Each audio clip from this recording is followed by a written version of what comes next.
Mga partners, Barangay Imedia ya anunciada na dos barangay na Centro del Pueblo, Barangay Zone 2 and Zone 3.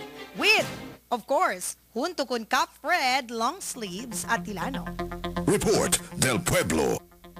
Otro barangay local na Centro del Pueblo, ya se anunciada el Barangay Action Team del Imedia. El barangay de Zone 2, ¿cuántos metros lang distancia para na City Hall? Y adentro del barangay Zone 2, conocido na público, el lugar del Sukabon. Y cada vez en cuando tiene actividad na mes de septiembre, el río del Sukabon ta atrae mucho para con todo por el juego de binta, ta sirve alegría para con el mga residente. Él mencionó barangay, ta menora el población cada vez en cuando tiene relocación para na otro barangay. Con el mga vivientes ta está na barangay de Zone 2, quien ta queda na mga lote, tiene quien ta endueña.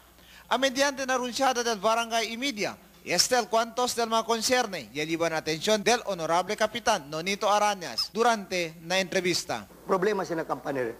Siguro pwede hablar ng mga vivientes, dali chance ka natin. Sabi man ustedes, si pagkimodo kita kontra gayet ng mga droga. Hindi lang El Campanero actualmente. Hindi lang El Campanero, aquí también na Sampaguita, na Orchids, y también na Water Lily.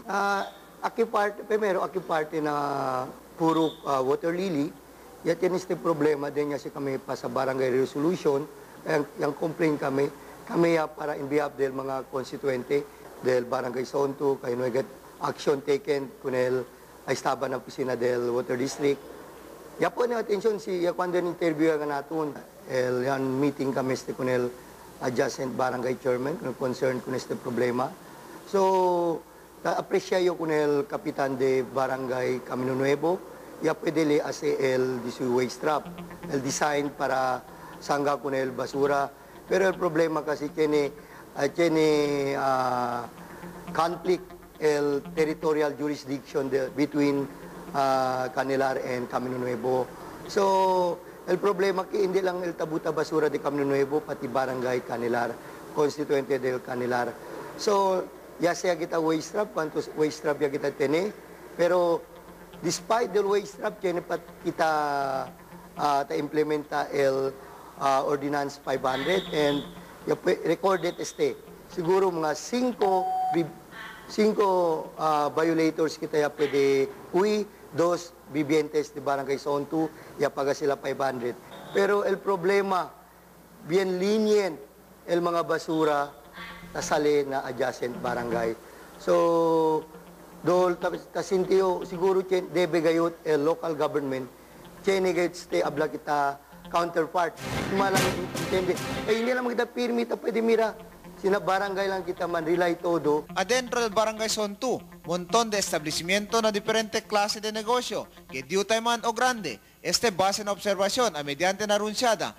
Mientras tanto, semejante también el barangay de Zone 3, local na Centro del Pueblo. Durante la anunciada del Barangay Imedia Action Team, el cuantos del mga concierne. Y todo ya contesta el honorable capitán Jerry Sanson. Aquel parte ustedes siempre de mirar na baligbing, el puntador afuera mano, pero buenamente el disuyupan, el agua. So, el problema la ahora el drainage, kay chute lang do el drainage. Actualmente no pwede kami. Amo el design del City Engineer's Office. So, el design del drainage system allá del 2000 way back 9 years ago pa el ya konstruhi el drainage allá. So, chute lang at el Depi Rodriguez.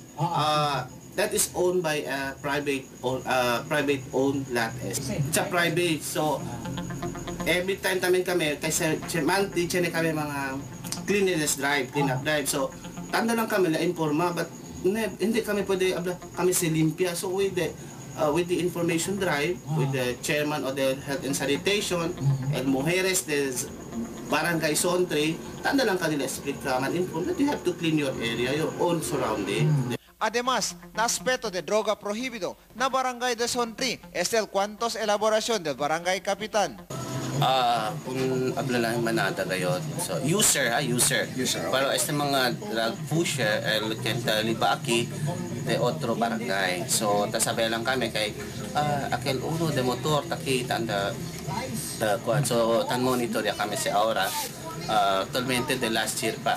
Then mana the apprehension akin na barangay zone 3 specialmente alin na Tomas Claudio na history particular bakante law. I mean private owned lot alin na akala del P. Rodriguez. El contestación del barangay capitán de Zone 2 y de Zone 3, una indicación que tadali sil acción onde tapalta el atención. Y este el resulta durante el runchada.